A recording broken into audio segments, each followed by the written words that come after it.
नमस्कार दोस्तों, आपका स्वागत है हमारे चैनल पर। मैं आशा करती हूँ कि आप सब ठीक और स्वस्थ होंगे। तो चलिए इसी के साथ बढ़ते हैं आज की खबरों की ओर।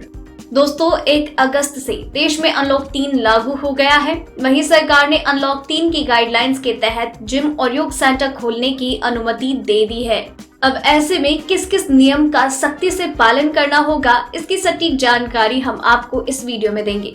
बस आप इस वीडियो के साथ अंत तक बने रहिए। इसी के साथ ही दोस्तों, आपको ले चलते हैं आज की मुख्य सुर्खियों की ओर, जहां आपको सबसे पहले बताएंगे देश में क्या है कोरोना का हाल। वहीं बताएंगे देश के इस हिस्से में आज से 2 दिन तक लगा कर्फ्यू, अलग है वजह। इसी के साथ आगे बताएंगे अनलॉक 3 कल से खुलेंगे जिम और योग संस्थान, इन नियमों का करना होगा सख्ती से पालन। वहीं कल होगी अयोध्या में राम मंदिर का भव्य पूजन। जानेंगे पीएम मोदी का मिनट टू मिनट प्रोग्राम। साथ ही बताएंगे H1B वीजा धारकों को ट्रंप ने दिया बड़ा झटका। भारतीयों को नौकरी पर नहीं रख सकेंगी अमेरिकी एजेंसियां। इसी के साथ आगे कोविड-19 WHO ने चेताया, हो सकता है कभी न मिलने वाले कोरोना का निदान। वहीं मेट्रो कोच में ढाबे और दुकानें खोलने का मौका, आप भी कर सकते हैं अच्छी कमाई। साथ ही बताएंगे सुशांत सिंह राजपूत मामला। बिहार की नीतीश सरकार ने की सुशांत सिंह राजपूत मौत मामले की सीबीआई जांच की सिफारिश। जी हाँ दोस्तों, ऐसी और भी कई खबर और अपडेट निकल कर आ रही है, जिनकी सटीक जानकारी आपको इस वीडियो में देंगे। लेकिन उससे पहले आपसे एक छोटी सी रिक्वेस्ट है। मुझे इस वीडियो को बनाने में बहुत मेहनत लगती है, तो इस मेहनत के लिए वीडियो पर एक लाइक जरूर कीजिएगा। साथ ही वीडियो के नीचे दिए गए लाल बटन को दबाकर चैनल को जरूर सब्सक्राइब कीजिए और पास में जो घंटी का छोटा सा बेल आइकन नजर आ रहा हो उसे भी दबाएं, ताकि आपको दिन भर की बड़ी खबरों की जानकारी लगातार मिलती रहे। तो चलिए दोस्तों, एक एक करके सभी बड़ी खबरों के बारे में जान लेते हैं। इसी के साथ आइए आज की सबसे पहली बड़ी खबर पर नजर डालते हैं। देश में कोरोना मरीजों का आंकड़ा हर रोज नई रिकॉर्ड बना रहा है। पिछले 24 घंटों में देश में 52,000 से ज्यादा मामले सामने आए हैं और 803 लोगों की मौत हुई। स्वास्थ्य मंत्रालय के अनुसार अब देश में कुल मरीजों का आंकड़ा 18,55,000 से ज्यादा है। कोरोना की चपेट में आकर अब तक 38,938 लोगों की मौत हो चुकी है। राहत की बात है कि कोरोना से अब तक 12,30,000 से ज्यादा लोग ठीक हो चुके हैं। पिछले 24 घंटों में 44,000 से ज्यादा मरीज ठीक हुए हैं। देश में कोरोना के सक्रिय मामलों की संख्या 5,86,000 से ज्यादा है। इसी के साथ बढ़ते हैं अगली खबर की ओर। पीएम मोदी बुधवार को राम मंदिर भूमि पूजन कार्यक्रम में हिस्सा लेंगे। भूमि पूजन की तैयारियां पूरी हो चुकी है। सुरक्षा का खास प्रबंध किया गया। साथ ही कोरोना संकट के कारण गाइडलाइंस का पालन किया जा रहा है। पीएम मोदी अपने अयोध्या दौरे पर करीब 3 घंटे रहेंगे, जिसमें मंदिर दर्शन, पूजा अर्चना कार्यक्रम शामिल है। पीएम मोदी 5 अगस्त सुबह तकरीबन 9:35 से दिल्ली प्रस्थान करेंगे। 11:30 बजे अयोध्या के साकेत कॉलेज के हेलीपैड पर लैंडिंग। 11:40 पर हनुमानगढ़ी पहुंचकर 10 मिनट तक दर्शन पूजा। वहीं 12 बजे राम जन्मभूमि परिसर पहुंचने का कार्यक्रम शुरू होगा। 12:30 बजे भूमि पूजन कार्यक्रम का शुभारंभ होगा। 12:40 पर आधारशिला की स्थापना और 2:05 पर साकेत कॉलेज हेलीपैड के लिए प्रस्थान।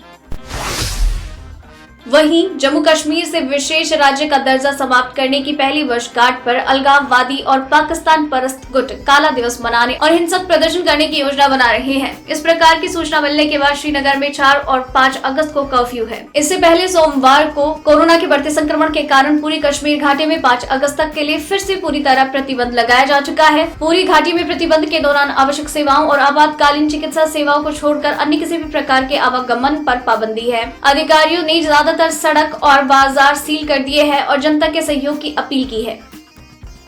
इसी के साथ बढ़ते हैं अगली खबर की ओर। कल से खुलेंगे जिम और योग सेंटर। जी हाँ, केंद्रीय स्वास्थ्य मंत्रालय ने 5 अगस्त से जिम और योग संस्थान खोले जाने के लिए दिशा निर्देश जारी कर दिए। हालांकि स्पा, स्टीम बाथ और स्विमिंग पूल पहले की तरह ही बंद रहेंगे। इनके अनुसार जो योग संस्थान और जिम खोले जाएंगे, उनको कुछ निर्देशों का ख्याल रखना होगा। इसमें कहा गया कि योग और जिम में लोगों के लिए पर्याप्त जगह हो। प्रति व्यक्ति के हिसाब से 4 वर्ग मीटर की जगह होनी चाहिए। दिशा निर्देशों के अनुसार सामाजिक दूरी के लिए मशीनें और अन्य चीजों का पर्याप्त दूरी पर रखें। अगर परिसर के बाहर जगह हो तो उपकरणों को वहाँ रखने रखने का इंतजाम करें। इसके अलावा क्यू मैनेजमेंट सिस्टम का प्रयोग करें और कम से कम 6 फीट की दूरी का ख्याल रखें। भुगतान के लिए बिना संपर्क वाली प्रणाली जैसे कि डिजिटल पेमेंट का इस्तेमाल किया जाए। सभी एसी के तापमान 24 से 30 डिग्री के बीच हो। ताज़ी हवा आने के लिए ज्यादा से ज्यादा जगह हो और वेंटिलेशन भी पर्याप्त हो। जिम के फ्लोर पर काम करने वाले स्टाफ की संख्या कम हो। डस्टबिन हर वक्त पूरी तरह से ढके रहे। परिसर को लगातार कीटाणु रहित बनाएं।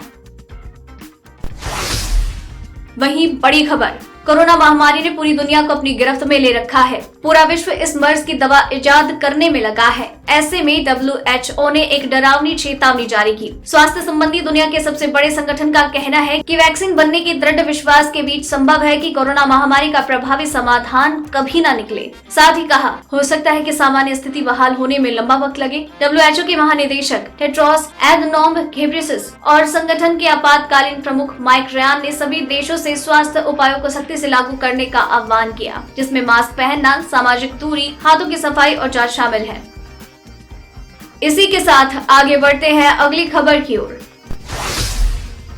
अमेरिका के राष्ट्रपति डोनाल्ड ट्रंप ने अमेरिका में नौकरी की इच्छा रखने वाले भारतीय आईटी प्रोफेशनल्स को एक बार फिर से करारा झटका दिया है। जी हां, डोनाल्ड ट्रंप ने एक कार्यकारी आदेश पर हस्ताक्षर किए, जिसके तहत अब अमेरिका की सरकारी एजेंसियां H-1B वीजा धारकों को नौकरी पर नहीं रख पाएंगी। बता दें कि डोनाल्ड ट्रंप प्रशासन ने 23 जून को ये घोषणा की कि इस साल के अंत तक H-1B वीजा और अन्य वर्क वीजा के तहत किसी भी विदेशी को अमेरिका में नौकरी नहीं दी जाएगी। अमेरिका में इस साल चुनाव होना है और ट्रंप प्रशासन ने ये फैसला अमेरिकी वर्कर्स के हितों में लिया है।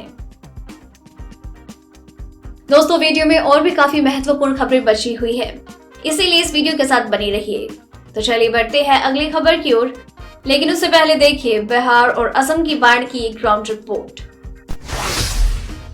बिहार के 10 जिलों में बाढ़ का कहर जारी है। मुजफ्फरपुर के मुरौल इलाके में तिरहुत नहर पर बना तटबंध टूट जाने से यहां के दर्जनों गांव में बाढ़ का पानी घुस गया। नेपाल से छोड़े गए पानी से घाघरा में पानी अचानक बढ़ गया है। इससे बहराइच के कई इलाके डूब गए हैं। असम में बाढ़ की स्थिति में सोमवार को काफी सुधार हुआ, हालांकि एक और व्यक्ति की मौत हो गई। असम सरकार के एक बुलेटिन में कहा गया है कि रविवार से बाढ़ प्रभावित लोगों की संख्या 4.65 लाख में कमी आई है, लेकिन 17 जिलों में लगभग 3.89 लाख लोग अभी भी बाढ़ प्रभावित है। इस बीच असम में ब्रह्मपुत्र नदी का कहर जारी है। मांजुली में बांस का पुल टूट जाने से तेज बहाव में 30 लोग फंस गए, हालांकि कड़ी मशक्कत के बाद उन्हें बाहर निकाल लिया गया।